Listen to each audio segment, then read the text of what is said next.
Hi అండి, పాకశాల రుచులకు స్వాగతం. ఇవాళ హై ప్రోటీన్ హై ఫైబర్ కలిగిన వెజిటేబుల్ ఓట్స్ ఉప్మా ఎలా చేయాలో చూద్దాం.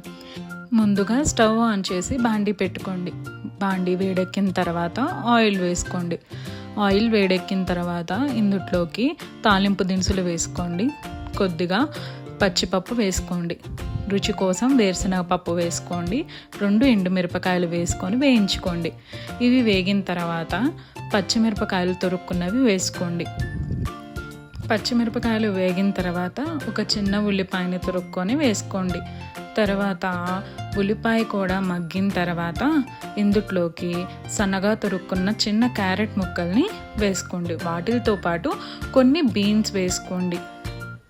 తర్వాత ఇందులోకి కొద్దిగా పసుపు వేసుకోండి అండ్ కొద్దిగా ఉప్పు వేసుకోండి. వేసుకున్న తర్వాత ముక్కల్ని కొద్దిగా వేగనివ్వండి. తర్వాత కొద్దిగా టమోటా, కొద్దిగా ఏ కలర్ క్యాప్సికమ్ అయినా పర్లేదు వేసుకోండి. తర్వాత frozen beans and frozen corn వేసుకొని ముక్కలన్నిటినీ కాసేపు మగ్గనివ్వండి. మగ్గిన తర్వాత 1.5 కప్పు ఓట్స్ని యాడ్ చేసుకొని మొత్తం చక్కగా కలుపుకోండి.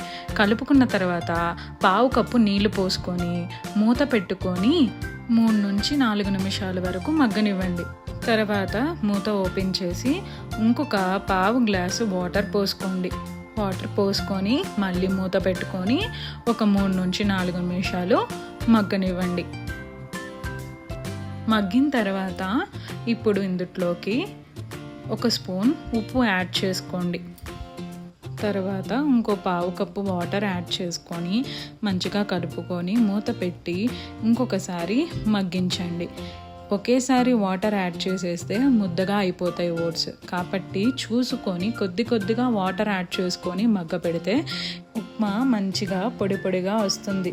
చాలామందికి ఓట్స్ ముద్దగా ఉంటే నచ్చదు. సో ఇలా ఒకసారి ట్రై చేసి చూడండి, చాలా నచ్చుతుంది. లాస్ట్గా కొత్తిమీర వేసుకొని సర్వ్ చేసుకోండి. ఓకేనా? ట్రై చేసి చెప్పండి. Bye bye. Subscribe my channel.